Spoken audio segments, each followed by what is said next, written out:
Halo teman-teman, selamat datang di Jendela Digital Indonesia yang berbentuk podcast.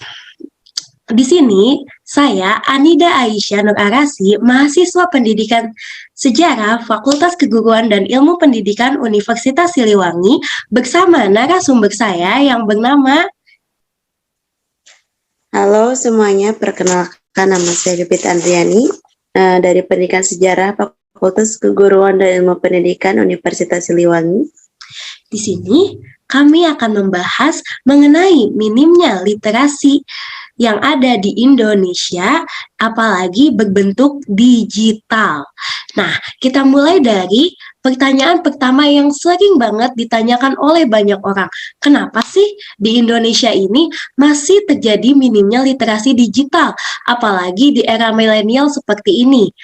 Mungkin Teteh tahu sebagai generasi muda saat ini. Oke, baik.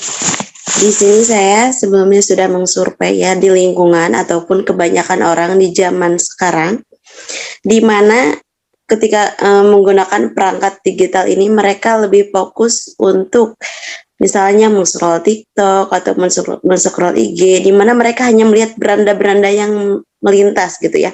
Sedangkan mereka tidak aktif dalam merealisasikan atau tidak aktif dalam mengoperasikan atau mengaplikasikan aplikasi-aplikasi yang memang sangat bermanfaat gitu. Misalkan kita nih lihat TikTok ya, padahal kan sudah bisa dimanfaatkan, misalnya digunakan sebagai TikTok Shop untuk berbisnis gitu. Jadi tidak hanya aktif dalam saja, kalau kita hanya diam di sana saja untuk men-scroll TikTok, kita akan kehilangan ataupun ketinggalan dalam mengoperasikan atau mengaplikasikan media digital tertentu. Nah, jadi intinya harus aktif dalam mengaplikasikan aplikasi ataupun mengoperasikan aplikasi tertentu yang bisa memberikan manfaat ataupun wawasan bagi kita, begitu. Nah, iya sih emang parah banget ya sekarang tuh media tuh dapat disentuh melalui berbagai platform yang ada dimanapun gitu. Apalagi berita-berita yang nggak penting. Nah, berita-berita yang nggak penting itu tuh kan tidak bisa ya kita pilah dan pilih. Apalagi kita tuh kalau nggak tahu apa yang harus kita lakuin gitu. Nah, menurut Teteh, ada gak sih bahaya yang akan kita dapatkan kalau kita nggak bisa memilah dan memilih mana hal yang benar atau tidak dari informasi yang kita dapatkan gitu, dari sosial media yang kita gunakan gitu, Teh? Oke, baik. Yang saya pahami ataupun pernah saya rasakan ya, di mana minim dalam media digital ini, kan kalau zaman sekarang ada ya yang namanya pembelajaran online ataupun daring dalam jaringan. Nah, misalkan kan sedangkan minimnya dalam literasi digital ini mengacu bahaya yang sangat signifikan dalam dunia pendidikan kan. Misalkan kalau misalkan sekarang ada pembelajaran online, terus misalkan guru ataupun peserta didiknya tidak bisa ataupun tidak bisa mengoperasikan aplikasi-aplikasi tertentu yang berhubungan dengan pembelajaran, maka mereka akan tertinggal begitu. Dan kalau misalkan itu mengacu pada kesosialan ya, jika kita tidak bisa mengoperasikan media digital itu atau intinya kita minim misalkan dalam media digital itu, mungkin kita tidak bisa mengakses informasi-informasi ataupun seperti yang tadi host bilang, tidak bisa memilah atau memilih informasi yang masuk. Jadi ketika kita ketinggalan informasi ataupun tidak bisa mengakses perangkat digital, mungkin kita akan sesat di jalan, begitu. Iya sih benar. Nah, berarti kita sebagai generasi milenial atau kita sebagai generasi muda saat ini, kita udah bukan generasi milenial lagi. Generasi milenial kan anak-anak TikTok zaman sekarang kan ya.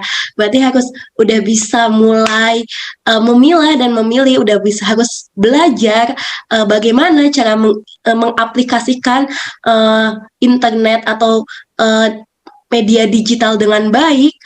Nah, Teteh nih sebagai mungkin generasi muda, mungkin orang yang sudah cukup mengerti atau paham mengenai hal ini, ada nggak sih sedikit tips atau solusi buat orang-orang yang akan menonton podcast ini gitu mengenai minimnya literasi digital, cara mengatasinya seperti itu. Ada nggak sih Teh? Oke, baik. Solusi ataupun tips yang dapat saya sampaikan mungkin poin utamanya yaitu adanya kesadaran dari peserta didik ataupun pokoknya dari zaman anggota-anggota zaman milenial sekarang ya, khususnya untuk para peserta didik harus bisa memiliki kesadaran bahwa pentingnya kita menguasai perangkat digital ini.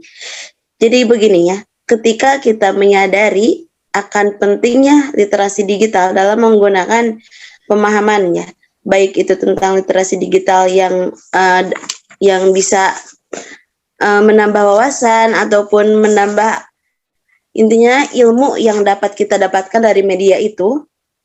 Kenapa begitu? Karena ya memang ada hal baiknya, ada hal yang manfaatnya ketika kita bisa mengerti dalam menggunakan perangkat digital ini. Nah, ketika kita bisa menyadarinya, maka kita bisa memanfaatkan dan bisa memahami bahwa dengan kita mengerti, itu tuh bisa mengantarkan kita kepada moral yang baik, sikap yang baik, bahkan bijak dalam mengakses informasi. Jadi kita tidak akan tergiur dengan berita-berita hoaks, karena kita sudah bisa memilah dan memilih, karena kita sudah menyadari dengan pentingnya untuk bisa mengakses media pada zaman sekarang ini. Begitu. Oh ya, terima kasih Teh.